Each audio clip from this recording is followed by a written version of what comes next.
अच्छा खबर भाई ये बताइए, अगर ये कहें कि गैम्बलिंग, इस गैम्बलिंग में एक जनरल पब्लिक हिस्ट्री लेते थे या पॉलिटिशियन भी होते थे? नहीं, बहुत हर तबके के लोग, पॉलिटिशियन, सियासतदान, शख्सियत टाइप के लोग। और जब अफगानिस्तान में रशियन फौजें आई थी तो ओलंपिक्स को दुनिया के 60 मुल्कों ने बॉयकॉट किया था। तो वो भी मतलब ये सिर्फ it's not only limited to cricket, मेरे ख्याल में कि और भी दूसरे गेम्स में पॉलिटिक्स इन्वॉल्व रही है। सियासत की हम साथ साथ चलती है स्पोर्ट्स के। आप देखिए किस तरह का स्पोर्ट्स है कि आप पाकिस्तान से खेलूंगा, नहीं खेलूंगा, भारत में नहीं खेलूंगा, पाकिस्तान में नहीं खेलूंगा, दुबई में खेलूंगा, और उसके बाद आके आप भाई नहीं खेलना है तो मत खेलो, अगर खेलना है तो फिर स्पोर्ट्स वन की तरह खेलो।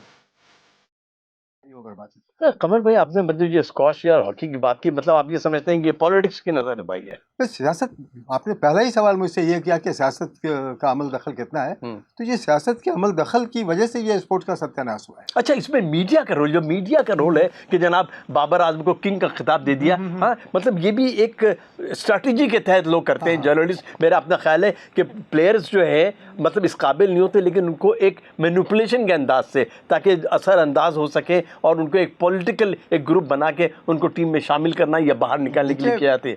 इकबाल, बात यह है कि जिस तरह सियासी लोगों को बैकडोर से ला करके, जिनको ABC नहीं पता किसी भी स्पोर्ट्स की, शायद इनको ये भी नहीं पता होगा कि नो बॉल और वाइट बॉल के रन कितने होते हैं, और उनको ला के आप उस जगह पे बैठा दें एक इंटरनेशनल ऑर्गेनाइजेशन जैसे हॉकी फेडरेशन ऑफ पाकिस्तान है या पाकिस्तान क्रिकेट बोर्ड है, फॉर दैट मैटर भारत में जय शाह को बैठा दिया, चूँकि भारतीय जनता पार्टी के होम मिनिस्टर का वो बेटा है। तो ये जाहिर है कि जब सियासत इसमें आएगी तो वो सियासतदान खिलाड़ियों को भी सियासतदान बना देते हैं और फिर करप्शन में शामिल कर लेते हैं। अनफॉर्चुनेटली मौजूदा दौर में, क्योंकि पहले सैटेलाइट टेलीविज़न का दौर नहीं था, डिजिटल टेलीविज़न और ये सब चीज़ें, इंटरनेट वगैरह कोई चीज़ नहीं थी। मैं तो अपने करियर का आगाज़ उस वक्त शुरू किया था जब टेलेक्स था, ना फैक्स था, ना हीमेल था, ना शीमेल था। तो आप समझ सकते हैं मैं उस ज़माने का सहाफ़ी हूँ, 60s का। माशाल्लाह। तो अच्छा, खबर भाई यहाँ मैं आपको रुकता हूँ, बड़ी इंटरेस्टिंग बात है। आपने 60s के आपने बात की, क्या उस वक्त भी पॉलिटिक्स थी?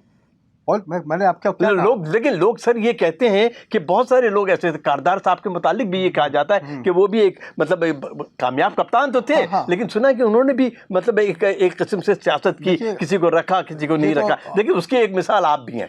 आपने टेस्ट आपने खेला था, फर्स्ट क्लास क्रिकेट थी, आपको टीम में पाकिस्तान में होना चाहिए था, लेकिन आपको मतलब सियासत की नजर किया गया और टीम में शामिल नहीं किया गया। I would like to say that यही तो सबसे बड़ा फेल्यूर है किसी भी इदारे या मुल्क का, जहाँ पर सियासत का ज़्यादातर अमल दखल हो जाए कि स्पोर्ट्स के अंदर या किसी भी शोबे में फॉर दैट मैटर। तो उसमें सूरत हाल ये होती है कि जो टैलेंटेड लोग होते हैं और जो डिज़र्व करते हैं अपने मुल्क को रिप्रेजेंट करने के लिए, वो उनको बैक बर्नर पर डाल दिया जाता है और उनको वो एक्सप्लॉइट करते हैं, उनका कैरियर ख़त्म हो जाता है। अब जैसे मैं हूँ कि मैं फर्स्ट क्लास क्रिकेट खेली आपने, बड़ी अच्छी खेली। कैप्टन था, सिंध से मैं डेब्यू किया, साउथ जोन से खेला, मैं हैदराबाद का कैप्टन था काज़म ट्रॉफी में, और मैंने सारे बड़े बड़े उस ज़माने के खिलाड़ियों, हनीफ मोहम्मद वगैरह सबको आउट किया हुआ था, मैं बॉलर था।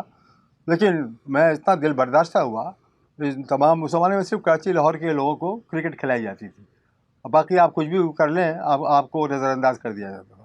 इसी वजह से मैं पाकिस्तान छोड़ के 64 में इंग्लैंड चला गया। मैं कमर भाई, अबला अच्छा, आपने बहुत अच्छा किया, आपने सियासत को छोड़ दिया, आपने नाम कमाया। कैसे?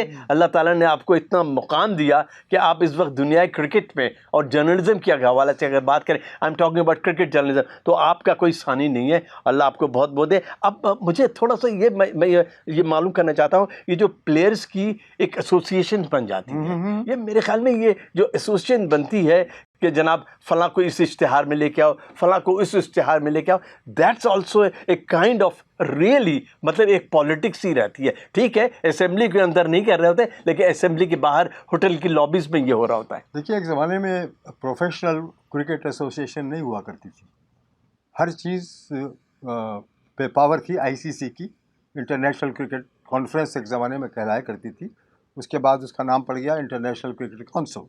जी, अब जो लोग कहते हैं जिस तरह की इनकी कारकर्दगी है, वो कहते हैं कि ये इंटरनेशनल क्रिकेट काउंसिल अब प्रॉपर रही नहीं है। इंग्लैंड से, लॉर्ड्स क्रिकेट ग्राउंड से 100 साल के बाद निकलने के बाद अब ये दुबई में टैक्स बचाने के लिए अपना हेड ऑफिस खोला हुआ है। ओह माय गॉड, ये भी पॉलिटिक्स है। और अब इनफैक्ट ये कहलाती है इंडियन क्रिकेट काउंसिल।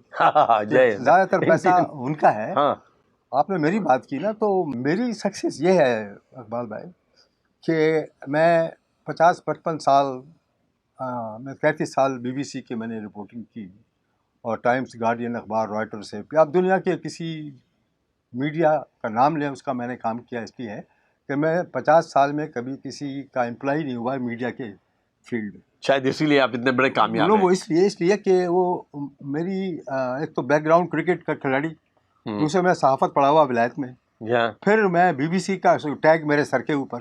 तो मैं जिस मुल्क में जाता था तो उसका सबसे बड़ा अखबार मुझे साइन कर लेता था, और उर्दू और उसका TV और रेडियो की कमेंट्री मुझसे करवाता था। इसी तरह मैं वर्ल्ड कप का कमेंटेटर बन गया।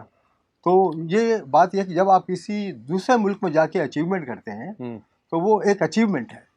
बातें अपने घर में तो हर आदमी हिसाब किताब कर लेता है। बात यहाँ खत्म होती है। बड़ी पॉइंटलेस बात की आपने की कि शायद अगर आप पाकिस्तान में होते तो शायद ये मुकाम आपको नहीं मिलता, इसलिए कि पाकिस्तान में सियासत ज़्यादा होती है। बाहर आप रहे तो वहाँ सियासत कम थी। हमारी हॉकी तबाह हुई सियासत की वजह से, हमारी स्कॉश तबाह हुई। यहाँ मैं बात आपको ख़त्म करूँगा कि मुझे याद आता है एक वाक़या कि Javed Miandad, one of the greatest cricketer, वो कप्तान बनते थे।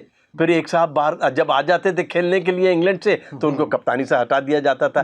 फिर दो साल बाद जावेद मियांदाद कप्तान बन जाते थे, फिर वो साहब आते थे, फिर जावेद मियांदाद को उसकी परफॉर्मेंस के बावजूद उसको हटा दिया जाता था। सो हमारे जो क्रिकेट है जो आज जिस नहज पे पहुंच गई है, वो उसकी भी वजह सिर्फ और सिर्फ पॉलिटिक्स है। बड़ी सी बात कर रहे हैं आप ये कि कप्तान को हटा दिया गया और बना दिया गया और फलां कर दिया गया। हाँ, कई मरतबा एक वक्त था, एक म्यूजिकल चेयर बनी हुई थी। एक वक्त था कि जावेद मियांदाद जब टेस्ट क्रिकेटर नहीं था और इमरान खान, ये दोनों मेरे पास रहते थे और मेरे फर्श पे सोते थे लंदन में। इनको कोई जानता भी नहीं था।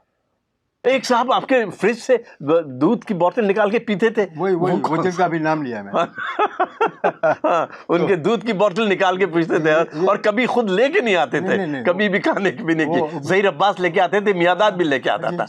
वो BBC पे ये इंटरव्यू अभी तक है, आप देख सकते हैं। अच्छा, उनके बारे में। लेकिन मैं कहना ये चाहता हूँ कि बात यह है कि जहाँ मेरिट का फुकदान होता है, जहाँ मेरिट पे लोगों को अपॉइंटमेंट, नौकरी या सिलेक्शन नहीं होती है, उस मुल्क में कभी, मतलब आप ये कहिए ना कि जहाँ सियासत होती है, वहाँ सियासत का अमल दखल ज़्यादा हो जाता है। बिल्कुल, वहाँ पर तरक्की के और आगे बढ़ने के इम्कानात बहुत कम हो जाते हैं। थैंक यू वेरी मच कमर साहब, मतलब आपसे बात करके बहुत अच्छा लगा। और ये मैं हैंड ओवर करूँगा राफिया खान को। इससे पहले कि मैं राफिया खान के पास जाऊँ, मैं एक मरतबा कमर साहब आपका बहुत बहुत शुक्रिया, आपने बड़ी अच्छी इन्फॉर्मेटिव बातें की, बहुत अच्छा लगा मुझे। ना जाने हमारी जो स्टूडेंट है नाफिया खान को पता नहीं ये पसंद इंटरव्यू आएगा या नहीं आएगा। Over to you for the closing ceremony words.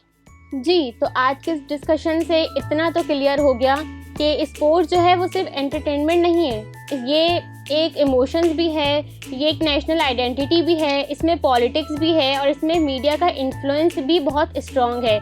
इसलिए मीडिया को थोड़ा रिस्पॉन्सिबल रोल होना चाहिए, और जो फैंस हैं उनको भी सिर्फ हेडलाइंस की बेसिस पर जज नहीं करना चाहिए। मैं आप दोनों का बहुत शुक्र अदा करती हूँ, थैंक यू करती हूँ कि आप लोगों ने टाइम निकाला और मेरे पॉडकास्ट में आए। Thank you so much. हमारी तो दुआ सिर्फ ये है कि आपका जो प्रोजेक्ट है इसमें आपको अच्छे नंबर मिल जाए। आमीन आमीन। Thank you everyone. अल्लाह हाफिज़।